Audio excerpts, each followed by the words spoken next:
The patrol had been quiet and routine for the past 12 hours. Captain Henry Watrous stood on the bridge of the UES Cerberus, arms crossed, eyes fixed on the holographic map of their sector. The ship's AI tracked the usual flow of interstellar traffic: freighters, diplomatic envoys, and independent traders, all moving through designated lanes under the watchful eye of the United Earth Defense Fleet. Predictable, unchanging, until it wasn't. "Sir," Lieutenant Kim Carbonell called from the sensor station, her tone crisp with urgency. "We've got an unknown vessel moving off route, 20,000 clicks from trade lane Theta 7. Watrous turned. "Type? Medium-haul freighter, old Corellian model. No registered flight plan, no response to automated pings." A freighter drifting off course wasn't necessarily a red flag, but something about the pattern felt wrong. Most traders stuck to the designated corridors unless they were smuggling or trying to avoid customs, and smugglers usually had the sense to keep their heads down, not meander into a military patrol zone. Watrous straightened. "Helm, bring us into visual range. Keep it quiet." The Cerberus's engines rumbled softly as the ship adjusted its trajectory. Tactical overlays lit up on the main display, feeding real-time telemetry as they closed the distance. The unknown vessel was moving sluggishly, as if hesitating. "Still no response?" Watrous asked. Carbonell shook her head. "They're ignoring us, or pretending to." "Get a boarding team ready," Watrous ordered. "I want a full inspection." Within minutes, the ship's hangar was a flurry of movement. Marines suited up, weapons checked, comms tested. Watrous watched from the observation deck as Commander Douglas Furlan, a veteran of more combat deployments than he cared to count, ran final checks on his team. Furlan stepped onto the drop shuttle last, slapping the release on the bulkhead door. "We'll knock," he said over the comms. "Let's see if they answer." The shuttle detached smoothly, thrusters flaring as it cut through the void. The freighter loomed ahead, old, battle-scarred, its hull patched in places where energy bolts had clearly struck at some point. It had seen combat. As the shuttle closed in, the freighter's engines suddenly flared to life. "They're running," Carbonell barked. "Power spike. Charging their FTL." Watrous was already moving. "Shut them down." The Cerberus fired a timed graviton pulse. The shockwave rippled through space, collapsing the FTL field before it could fully form. The freighter bucked violently, its engines sputtering out. "Target disabled," Carbonell confirmed. "They're dead in the water." "Board them," Watrous ordered. The shuttle latched onto the hull of the crippled freighter, its docking clamps hissing as they secured the airlock. The Marines moved fast, entering the ship in a flawless, coordinated maneuver. Inside, the ship was a mess. Dim lighting, the air thick with the stench of sweat, rust, and something worse. The corridors were narrow, lined with exposed piping and makeshift barricades. It wasn't a freighter. It was a prison. Furlan's voice came through the comms, low and tense. "Captain, you're going to want to see this." Watrous didn't wait. Within minutes, he was stepping into the ship, flanked by 2 armed Marines. The moment he saw the interior, his stomach turned. Rows of makeshift cells lined the cargo hold, packed with gaunt figures from countless species.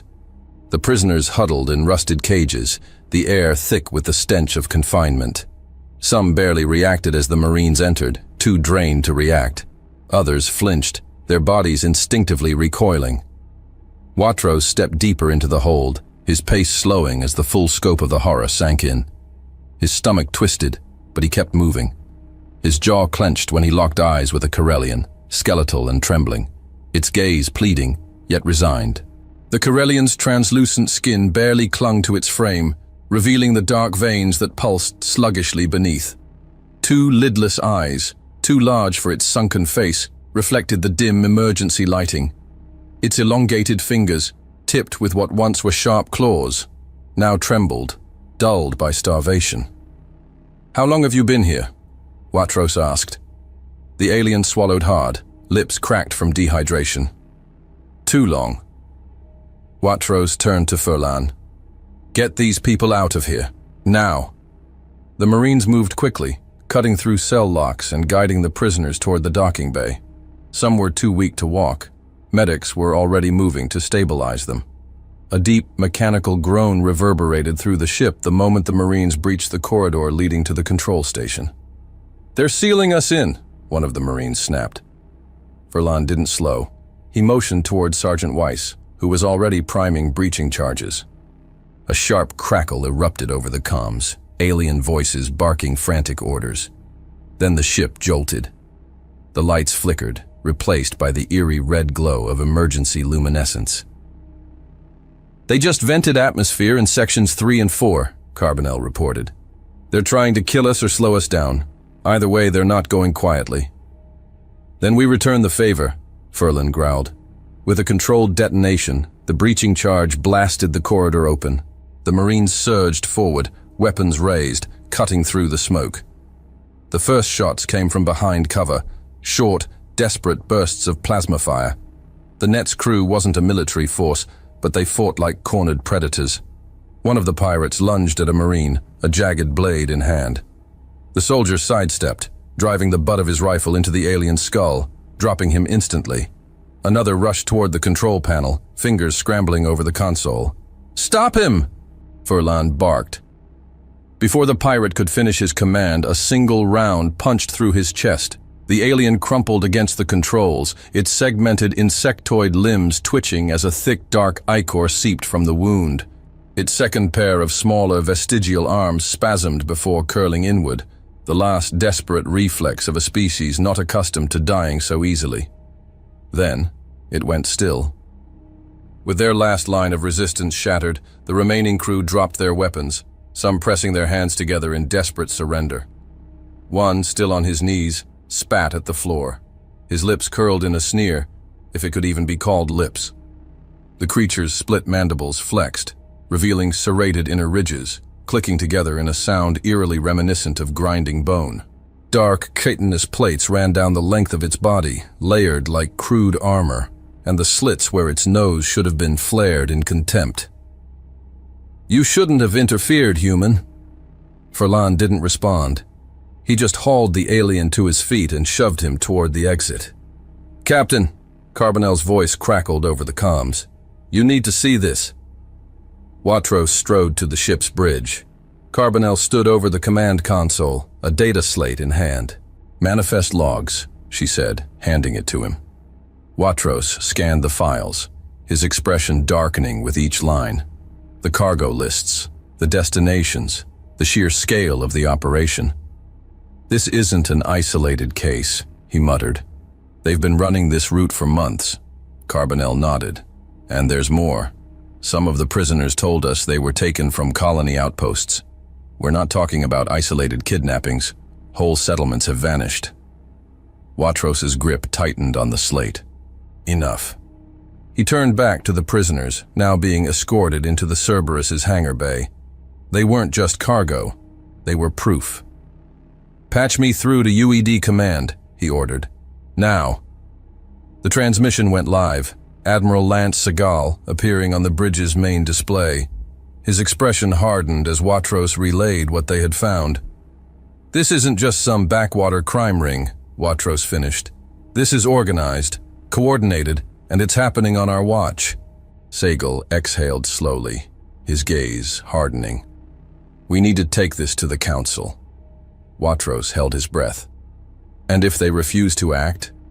Segal stared at the screen for a long second, then spoke, his voice steady, firm. "Then we will." Captain Henry Watrous stood rigid, arms crossed, as the transmission line to UED command closed. The words of Admiral Segal still echoed in his mind. "We need to take this to the Council." He clenched his fists, tension radiating through his stance. A formal approach, a diplomatic request. He knew how this would go. The prisoners, now under medical supervision in the ship's lower decks, had yet to speak in full detail, but the fragmented accounts were enough. Some had been taken from isolated colonies. Others had been bought and sold like livestock, and there were hundreds of them. That was what twisted in his gut. This wasn't the work of a rogue operation. This was systematic. "Captain," Carbonell's voice pulled him from his thoughts. "We just finished analyzing the freighter's database. It's not just a freighter, Captain. It's a supply chain." Watros exhaled slowly. "Go on." Carbonell tapped the interface, bringing up the manifest logs on the main display. A sequence of names, species, coordinates. The data stretched for pages. "This is a route map," she said, voice tight. "A routine. This freighter wasn't just a transport. It was part of a supply chain. Someone out there is managing these routes, coordinating them like trade shipments." She glanced at him. "Except they aren't moving cargo. They're moving people." Watros stared at the screen. "Anything on their destination?" "Not conclusive. The last transmission from their nav system was encrypted before we boarded, but we pulled a list of past drop points. A series of systems and outposts lit up on the holographic map. The pattern was clear. All were far beyond central trade lanes, on the outskirts of known space. Some were abandoned mining colonies. Others were frontier worlds struggling to maintain self-sufficiency." Carbonell crossed her arms. "If I had to guess, I'd say this is just a fraction of the real network." Watros didn't respond immediately. He turned back to the display, feeling the slow burn of frustration settle in. "We will send this to the Council," he said finally. "No interpretations, no assumptions, just facts." He tapped his comm. "Bridge to Segal." A moment later, the Admiral's face reappeared on the display. "We have everything," Watros said. "Records, coordinates, survivor testimonies. It's all being transmitted to you now." "Acknowledged," Segal replied. "I'll personally push this through to the Council. Sit tight, Captain." The screen darkened. Now they waited. 12 hours had passed, and the UES Cerberus drifted in silence. Watros stood at the viewport, jaw clenched, staring into the unchanging void. No orders, no movement, just waiting. Below, the hum of medbays and quiet murmurs filled the lower decks as doctors worked tirelessly. The rescued survivors lay in recovery, some restless, others motionless, all caught in the weight of what came next. The crew moved with quiet tension. No idle chatter, no wasted steps. They were all waiting for a decision, waiting to see what these lives were worth. A chime from the comms console broke the tension. Watros turned. "Council session is starting," Carbonell said, voice tight. Watros exhaled. "Connect it. Let's see if they do the right thing." On the Galactic Council station, the chamber was a testament to order and power. Rows of towering figures from various species lined the elevated platforms, each representative an entity of influence. At the center, standing before the assembled councilors, Chancellor Michael Laney, humanity's appointed delegate, gestured toward the central display as a transmission link activated. The holographic form of Admiral Lance Segal materialized, broadcasting live from UED Command. He sat rigid in his chair, expression unreadable, as the recorded evidence played. The images spoke for themselves. The prisoners, the route logs, the intercepted communications from the captured freighter. As the last recording faded, a long silence filled the chamber. Then a Vashari representative, his scaled fingers laced together, leaned forward. His elongated reptilian face remained unreadable, but the slow flick of his forked tongue hinted at contemplation. The faint bioluminescent markings along his brow pulsed subtly, a sign of either intrigue or irritation, hard to tell with his kind. "This is troubling," he said. "More than troubling." Segal's voice cut through the chamber, firm even through the transmission. "This is proof that a large-scale trafficking operation is running unchecked across the outer systems. We need immediate intervention." A ripple of murmurs spread through the chamber.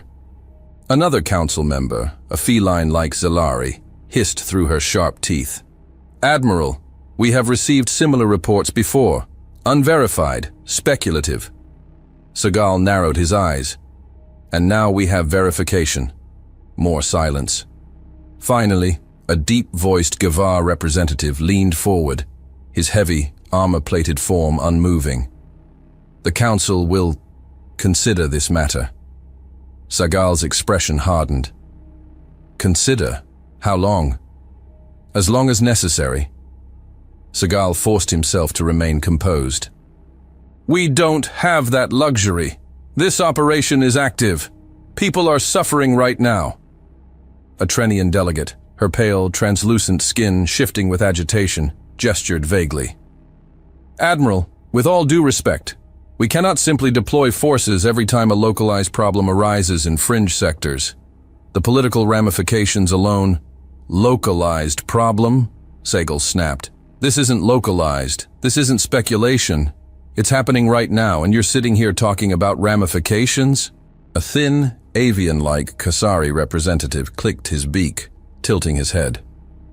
Admiral, I must remind you that direct military action falls under council jurisdiction. No civilization can act unilaterally in such matters. Seagal's jaw tensed. He knew exactly what this was. Stalling, bureaucracy, politics. How many more do you need? He asked, voice low. How many more reports before you act? The Kasari's feathers ruffled slightly. The council will review the data and determine the best course of action. Seagal had heard enough. He let the silence linger for a moment, scanning the room through the transmission, letting his eyes settle on each delegate who had just decided to let slavery continue. He exhaled slowly. Right. The holographic feed flickered slightly as he shifted in his chair. If the council isn't prepared to act, he said, voice like iron, then we will. You cannot act without approval, the Trenian delegate protested. Seagal's expression didn't change. He didn't need to say anything else. Without another word, the transmission cut off, leaving the chamber in tense silence. Watros sat at the head of the table, arms crossed as the live feed of the council session flickered out. The silence was heavy. They're stalling, Carbonell said, breaking it first. Furlan leaned forward, his voice tight. We knew it was coming. But hearing them say it out loud, he let out a slow breath, shaking his head. It doesn't make sense, Weiss muttered. They have nothing to lose by intervening. Unless— He trailed off. Carbonell's expression darkened. Unless some of them are benefiting from this. No one spoke for a moment. Then, Watros did. It wouldn't be the first time. Furlan's hands curled into fists. So what now? We sit here while the council reviews the suffering of entire colonies? Watros straightened. No. The officers turned to him. We're not waiting, he said, voice firm. Get the ships ready. Furlan's brow furrowed. Ready for what? Watros met his gaze. For war. A beat of silence. Then Carbonell's terminal pinged. She glanced at the screen, eyes widening. Sir, she said, voice tight. We just received a new transmission. Watros turned to her. From who? Carbonell hesitated. From a fringe colony, an outpost in the Vanar system. Watros turned to her. What do they have? Carbonell swallowed.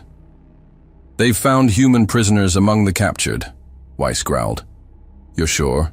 She nodded. Visual confirmation. They sent images, logs.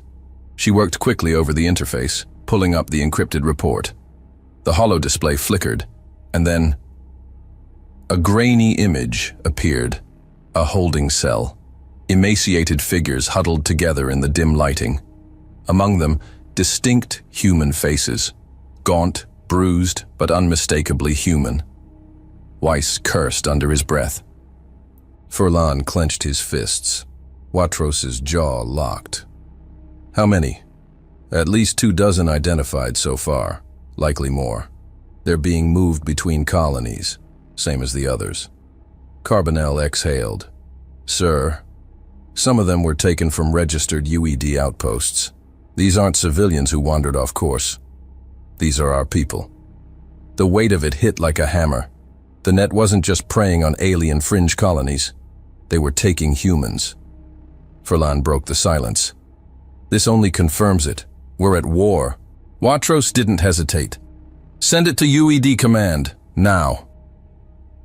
Aboard the UED Command Center, Admiral Lance Sagal stood rigid in his private briefing room, arms folded as he stared at the incoming transmission from the UES Cerberus. The moment the call connected, Captain Watros's face filled the display, his expression unreadable, but his eyes carried the weight of what he had just uncovered. "Captain," Sagal greeted, his voice even. "Report." Watros wasted no time. "Sir, we've received confirmation from a fringe colony in the Vanar system. Human prisoners have been found among the captured. Not civilians lost in deep space, registered UED personnel." Sagal didn't blink. "Send me everything." Carbonell transmitted the data immediately. Sagal's display flickered as the files came through. He scanned the images, stopping as his gaze locked on bruised human faces, barely recognizable in the shadowed confines of alien slave cells. He inhaled slowly to suppress the burning rage in his chest. Watros broke the silence. "Sir, what are our orders?" Sagal exhaled sharply, his jaw tight as steel. "Hold position. Get your ship and your people ready." His eyes darkened. "Enough talk. It's time to move." The transmission cut. Watros sat back, shoulders tense, as the weight of inevitability settled over the bridge. Whatever hesitation may have existed before was now gone. The UED was going to war. Sagal turned away from the display and opened a secure communication line to Chancellor Michael Lena aboard the Galactic Council station. The Chancellor's image materialized, his brow furrowed. "Admiral, I assume this is urgent." Sagal didn't bother with pleasantries. "We've confirmed human prisoners among the captured. We have the evidence." Lena's face barely shifted, but Sagal saw it, the flicker of understanding in his eyes. Sagal's voice was calm, but firm. "We cannot wait for the Council to deliberate any longer. We cannot trust them to act." A heavy pause. Then Sagal straightened, his voice like cold iron. "We cannot wait anymore. This has left their hands. This is our problem now." The transmission ended. Lena didn't argue. He didn't try to dissuade him, because he knew. There was nothing to say. Sagal didn't hesitate. He pivoted, tapping into the secured UED high command frequency, pulling in the most critical leaders of Earth's fleet. One by one, their faces appeared on the holo display. Admirals, fleet commanders, tactical chiefs. This was not a diplomatic gathering. This was a war council, hardened strategists who had spent their lives securing humanity's survival in a hostile galaxy. Sagal wasted no time. A few words were all it took. "Human prisoners have been taken as slaves." His voice carried through the channel like a blade through steel. "The Council has refused to act. It's our problem now. And we always solve our problems." A murmur of grim acknowledgement spread through the officers. No hesitation, no doubts. Sagal continued. "We mobilize immediately. I want battle groups repositioned to key strategic points across the outer systems. We strike hard and fast. No half measures." One of the admirals spoke, his voice laced with cold fury. "Do we have allies?" Sagal's gaze darkened. "We will, or we'll do it alone." Without another word, he tapped another control, opening encrypted channels to select alien factions, civilizations who had been watching from the sidelines, suffering under the same neglect from the Council, but lacking the strength to oppose it alone. The messages were simple, private, direct. "We know you've suffered losses. We know the Council has abandoned you. Stand with us, fight with us, and we will end this together." Sagal turned back to his officers, his gaze sharp. "This isn't a police action. It's not containment. This is eradication. We will finish this." His tone was firm, leaving no room for doubt. "You have your orders. We move within the next cycle." The feed cut. The war had begun. The response came faster than expected. Within hours of the UED's encrypted outreach, transmissions from multiple species confirmed their participation in the assault. The Vashari coalition, long known for their neutrality, sent a terse but unmistakable response. We will fight. The Talari Compact, a nomadic race of starfarers who had suffered under the net's raids for decades, pledged a fleet of fast attack vessels. The Drakari warlords, infamous for their distrust of centralized power, sent only a short message. We remember those taken. We will be there. One by one, names that had never stood together on a battlefield aligned. At UED command, Admiral Lance Sagal observed the incoming confirmations. There was no triumph, only necessity. He turned to his officers. We hold a war council in 1 hour, he said. Get me every fleet leader who has answered the call. We move fast. The moment the first allies responded, UED intelligence began exchanging data, trade manifests, intercepted transmissions, navigational patterns. Within hours, the truth became undeniable. The net had never been in hiding. It had thrived in plain sight, shielded by the Council's apathy. Sifting through reports, analysts triangulated the enemy's core stronghold with unsettling ease. The Yarex system, an isolated cluster of dying stars outside established trade lanes. Officially unremarkable, yet constantly visited by freighters with no registered origins. It was no hidden fortress. It was a factory, a marketplace built on stolen lives. Once the enemy's location was confirmed, there was no hesitation. Orders were sent, warships were called to action, and the War Council convened aboard the UED Scourge, a behemoth-class dreadnought designed for planetary siege warfare. There was no doubt now. The assembled commanders met through secure hololinks, some seated in UED battlecruisers, others standing aboard dimly lit warships, their alien forms flickering through the transmission. Sagal's gaze swept over them.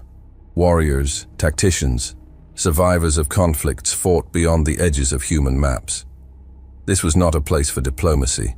It was a gathering of those who knew action was the only language left. He activated the central display. A holographic projection of the net's stronghold spun before them. The net believes itself untouchable, he said. They are wrong. His fingers moved over the controls, highlighting strategic points. We divide this operation into 2 objectives. He gestured toward the enemy's heart. The UED fleet strikes the net's headquarters. Total destruction, no negotiation. The holomap expanded outward.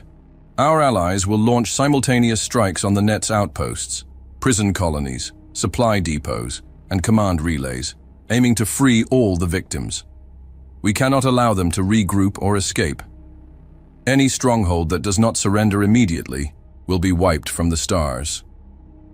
A Ta'alari captain, his translucent skin reflecting the blue glow of his console, folded his arms.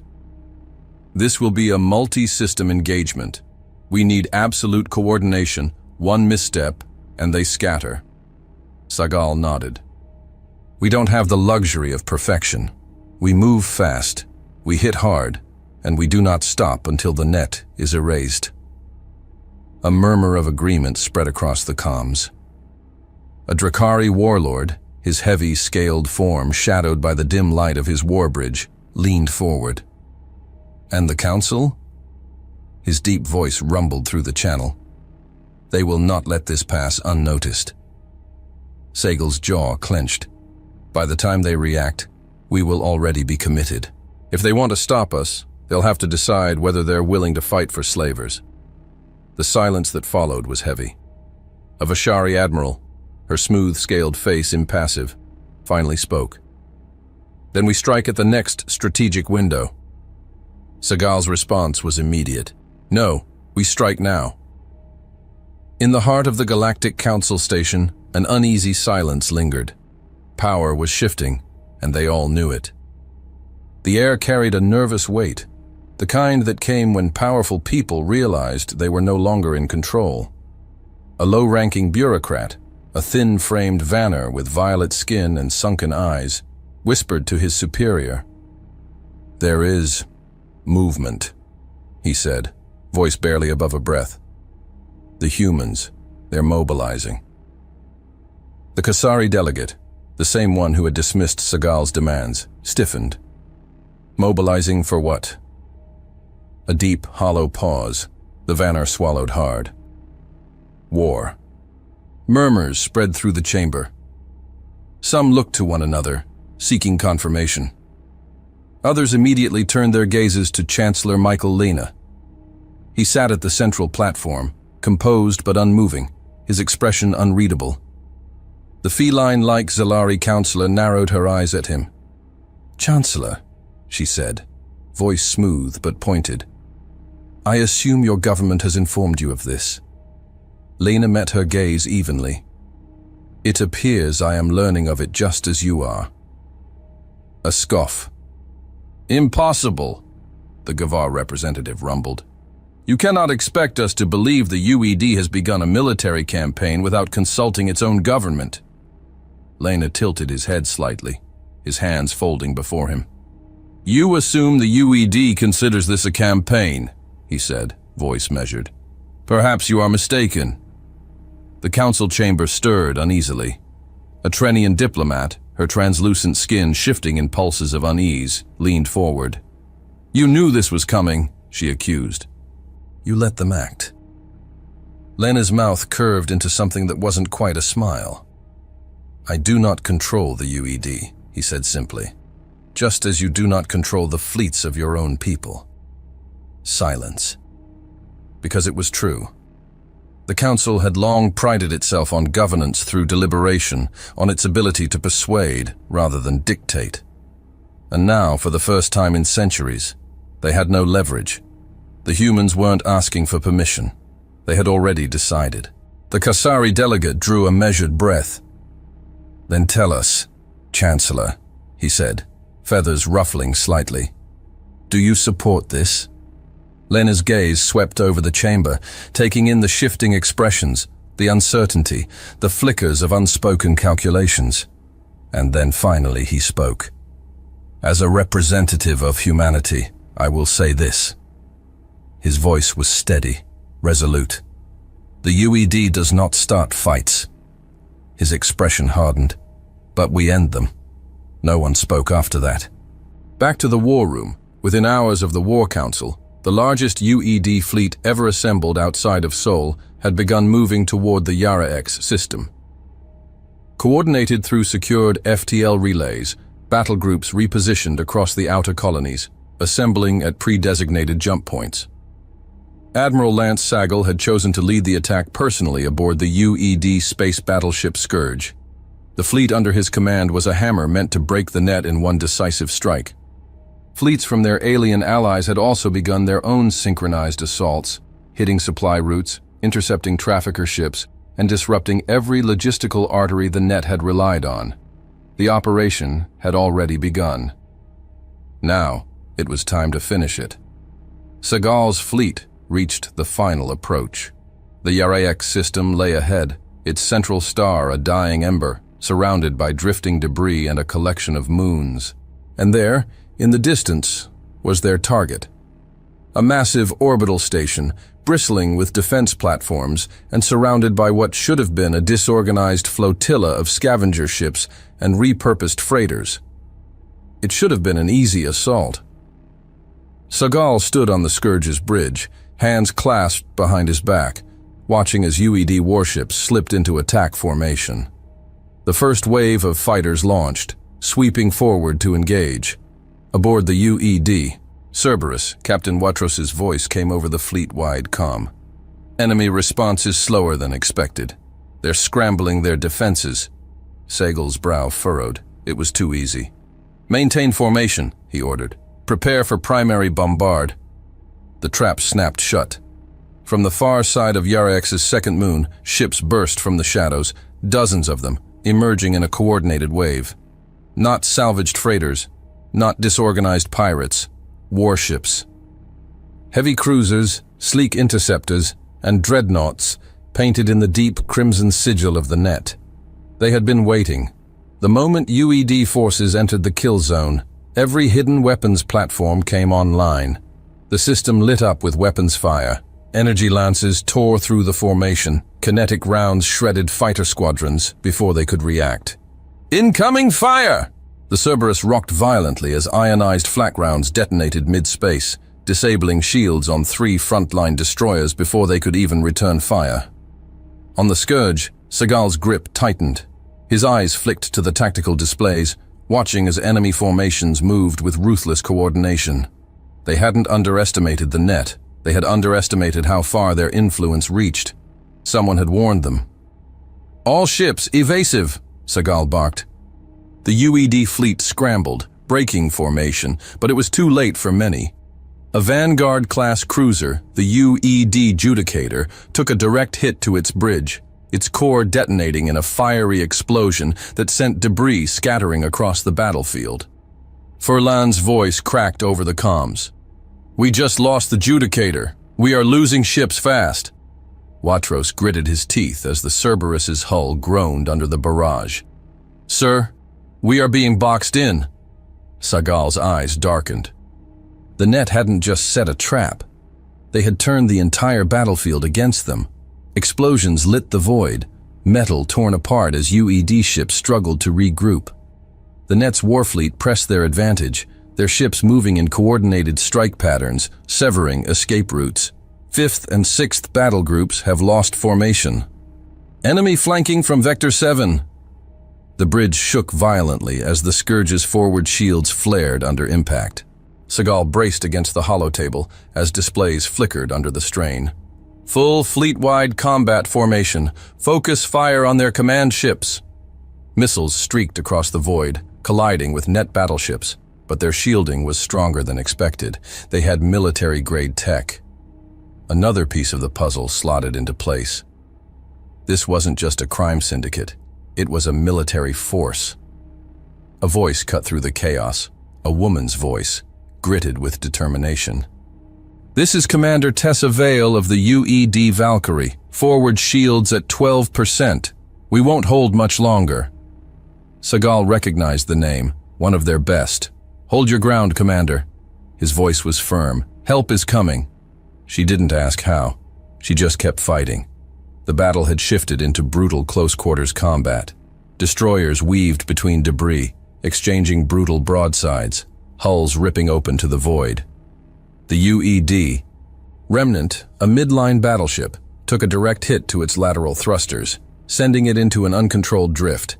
Its hull scraped against an enemy cruiser, triggering emergency collision alarms on both vessels. Structural damage rippled across the impact site, but neither ship was completely disabled. The Remnant fired maneuvering thrusters, breaking free before sustaining further damage. The Cerberus, leading one of the last coordinated wings, dove low beneath a net battleship, releasing a full spread of torpedoes. Point defense systems intercepted half, but the remaining warheads pierced through the weakened shields, detonating along the aft plating and sending a chain reaction of secondary explosions rippling through the enemy vessel's hull. The net's cruiser buckled, its shields flickering out. But another took its place instantly. Seagal's expression hardened. He had seen impossible odds before, but not like this. They have numbers, more than us, too many. It was becoming clear. They couldn't win this fight by conventional means. "Captain Watros, Commander Vale, rally your squadrons. We're holding this line." "Sir, for how long?" Vale's voice crackled through static. Seagal didn't hesitate. "As long as it takes." The UED space battleship Scourge blazed through the void, its cannons unleashing their final salvos despite the heat searing through their barrels. Shields flickered, their integrity crumbling with every brutal impact. The hull groaned under the relentless assault, but still, it stood, a fortress of steel, defiance, and sheer human will. The UED is holding, but barely. The net's dreadnoughts and battlecruisers advanced with relentless momentum, their formations tightening like a noose. The UED had inflicted damage, destroyed ships, but the net's sheer numbers and prepared defenses were taking their toll. A burst of static crackled through the comms, followed by Commander Tessa Vale's strained voice. Shields at 7%. We're barely keeping it together. Seagal's brow furrowed. They needed time. He turned to his comms officer. Broadcast on all human frequencies. Open transmission. The officer hesitated for half a second, then nodded. Channel open, sir. Seagal stepped forward, his voice calm but weighted with urgency. To all human forces receiving this transmission, this is Admiral Lance Seagal of the United Earth Defense. We are engaged in heavy combat in the Yariak system. The Net, a slavery coalition who chained some of our brothers and sisters, and thousands of civilians of other species, was waiting for us. We are outnumbered. We are surrounded. The battle outside raged on, but Seagal kept his tone measured. This fight is bigger than us. This isn't just about the UED. It's about what kind of galaxy we live in. If we fall here, they won't stop. They will keep taking, keep enslaving, keep profiting off those too weak to fight back. He took a breath. We will not break, but we need you. To every UED captain, to every ship that still calls itself human, this is our line. We hold here, or we fall together. Any ship that can make the jump, get here now. The transmission cut. There was nothing more to say. Now, it was up to whoever was out there. Then, in a matter of seconds, the console flickered with incoming transmissions, one after another. Sir, here is Captain Paul Aucoin of the Giant Sir. We're coming. Here is Captain Diana Santoro of the Marduk. Wait for us, sir.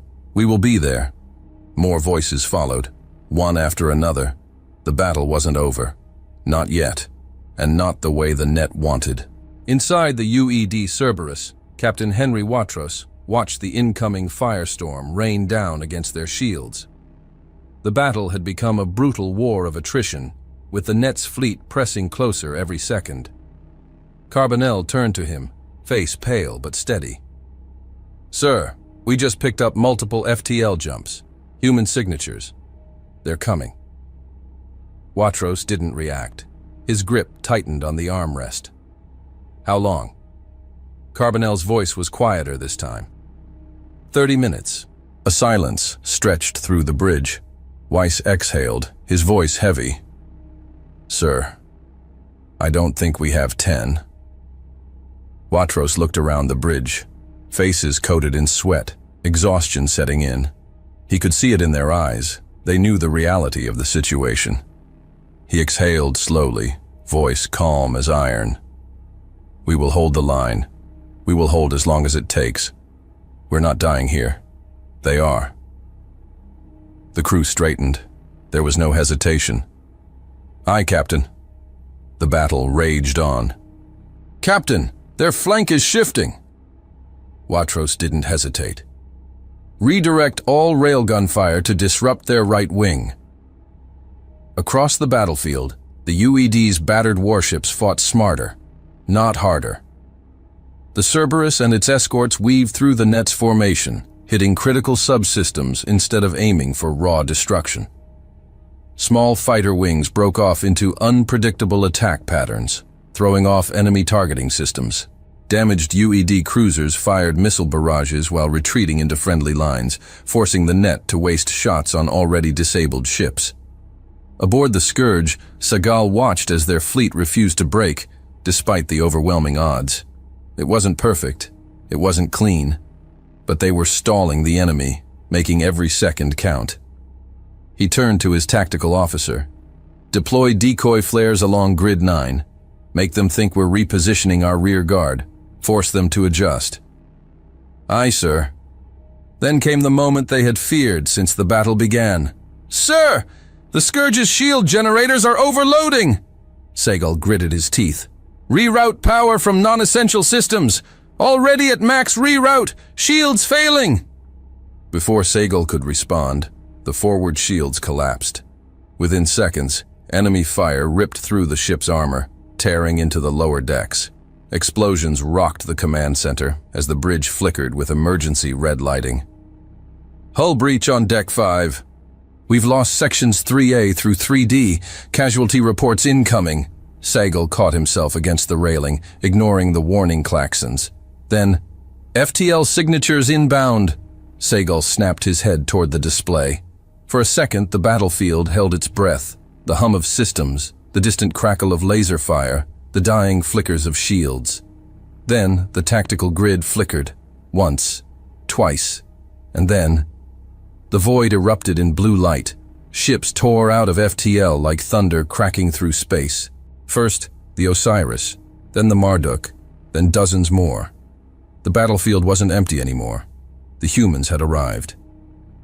Seagull's lips curled into a grim smile. They're here. Beyond the battle, space flared with fresh ruptures, wave after wave of UED warships emerging from slipspace. First came the battle cruisers, their rail cannons already locking onto enemy ships before their jump drives had fully disengaged. Then the smaller corvettes, weaving through debris, launching precision missile strikes against the net's interceptors.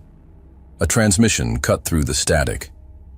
"This is Admiral Adivali Walger of the Osiris. Sorry we're late to the party." Seagull wiped blood from his forehead and grinned. "Just in time, Admiral. Just in time." Across the battlefield, net commanders froze. Their calculated slaughter had just turned into a desperate retreat. Tactical grids flickered with a horror they couldn't yet admit. The human fleet was larger than they had anticipated. Far larger. For the first time since the battle began, they were the ones trapped. The Scourge's hull still burned, scars of battle etched deep into its armor. Smoke leaked from fractured decks, metal groaning under relentless strain. But now, the UED was no longer fighting to survive. They were fighting to win. FTL ruptures still flickered in the void as more reinforcements emerged, flooding the war zone with fresh ships and firepower. What had begun as a desperate resistance was now a full-scale counteroffensive.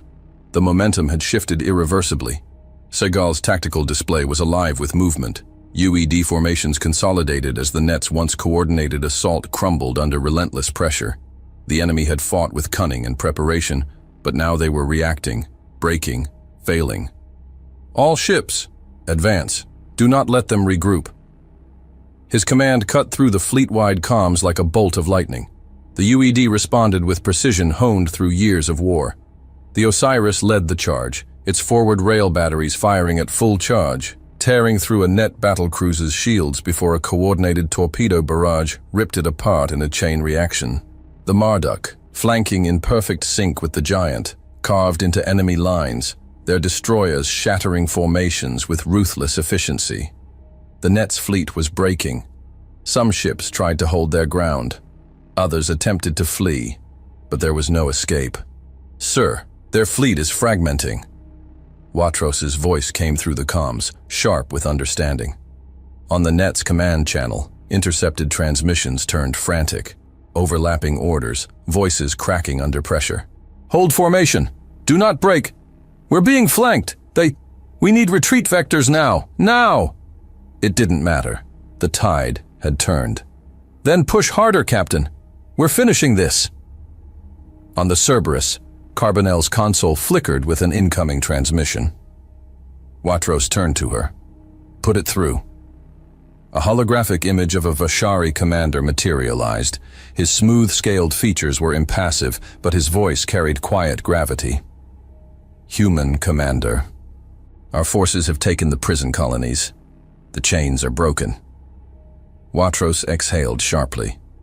The war had begun because of those chains. Now they were shattered. There was nothing left to discuss. His response was cold, final. "Good. No survivors. No second chances. We end this now." The transmission cut, and with it, any lingering hesitation vanished. The UED fleet surged forward like a tidal wave, closing in on the final strongholds of the net's forces. Their flagship, a massive Fortress-class dreadnought, tried to rally its remaining ships, broadcasting commands in a desperate attempt to salvage what little control they had left. It was too late. The Scourge and the Osiris opened fire in tandem, their combined artillery slamming into the enemy warship with enough force to collapse its shielding in seconds. Then, leading the Scourge, Admiral Lance Segal surged into the void, positioning his ship directly in the path of the enemy dreadnought. The Scourge's shields were already gone, its hull scorched and battered, but Segal knew hesitation would only prolong the battle. He had come for this moment. With a single command, the Scourge unleashed everything it had: high-velocity railguns, plasma lances, torpedo volleys, every weapon system firing at full capacity. The Net's flagship staggered, its armor rupturing under the unrelenting assault, its desperate counterfire scattering harmlessly as it lost power, piece by piece. Segal stood firm on the bridge, watching as the dreadnought began to break apart. Flames bursting from its decks, escape pods launching only to be caught in the blast radius of secondary explosions. He didn't move, didn't waver. This was what he came for. A final, desperate transmission crackled through the Net's frequencies. "We surrender! We surrender!" The plea was lost in fire as the Scourge's plasma lance pierced the dreadnought's core. No response came, no mercy was given. The explosion that followed was blinding, sending debris scattering through the void. Across the battlefield, the last remnants of the Net's fleet turned to flee, engines burning as they tried to escape the system, their formations disintegrating as panic set in. But Segal's voice came across the command channels, cold and absolute. No retreat, no escape. End it. There was no hesitation. UED warships accelerated, targeting engines and FTL drives first, cutting off any chance of retreat. Stragglers were picked off one by one, railguns and torpedoes reducing them to drifting wreckage. The last Net cruiser faltered, its propulsion systems failing, the crew no doubt realizing their fate as their ship was torn apart by the relentless assault. The Scourge drifted forward, weapons smoldering. No resistance remained. Across the battlefield, the Net's fleet was no more. The void was littered with burning husks of shattered warships, their twisted metal drifting aimlessly. Hulls cracked, atmospheres vented, and lifeless wreckage floated in the cold abyss. There were no distress signals, no survivors. Segal exhaled slowly, his fingers gripping the edge of the holotable as his eyes locked onto the final target. The Net station, a massive construct hanging in the void, its surface pitted with scars from years of piracy and subjugation, surrounded by still-active defense platforms. Even as the Net's fleet was wiped from existence, their command station still loomed, a remnant of their empire, the last monument to their reign. The Scourge's tactical officer turned from his console, his voice steady despite the exhaustion beneath it. "Sir, the station is locking down. They're sealing blast doors. Internal power fluctuations suggest they're purging data." Segal nodded. They knew what was coming. They weren't trying to escape. They were trying to hide whatever evidence they could before the end. "All UED ships, prepare for orbital strike." His voice was quiet, but unshakable. The fleet shifted position, lining up their bombardment solutions, railguns and energy lances adjusting their trajectories for maximum impact. A final transmission forced its way onto Segal's display. Static clawed through the signal, but the voice behind it remained defiant. "You think you've won?" A low, guttural chuckle crackled through the interference, weak but mocking. "There will always be another. You cannot kill the demand." Segal's expression remained still. "Then we'll make them afraid of supplying it." He gestured to his weapons officer. "Fire." The Scourge fired first, its main railgun sending a hypervelocity slug the size of a building directly into the heart of the station. A heartbeat later, the rest of the UED fleet followed, plasma lances slicing through defense platforms, torpedoes streaking toward vital infrastructure. The station shuddered violently, its hull fracturing as containment breaches erupted across multiple levels. Secondary explosions rippled outward, tearing through docking bays, severing escape routes. The command core detonated, sending a blinding fireball through what remained of the structure. Within moments, there was nothing left but debris. No escape pods, no distress signals, no survivors. Segal watched the inferno burn itself out, then straightened. "Stand down from combat alert. All ships, report status." Across the fleet, captains acknowledged. Damage reports came in, casualty lists were compiled, and the slow process of counting the cost began. On the Cerberus, Watros exhaled, leaning against his chair as Carbonell turned to him. "Sir, we're getting a transmission from our allies."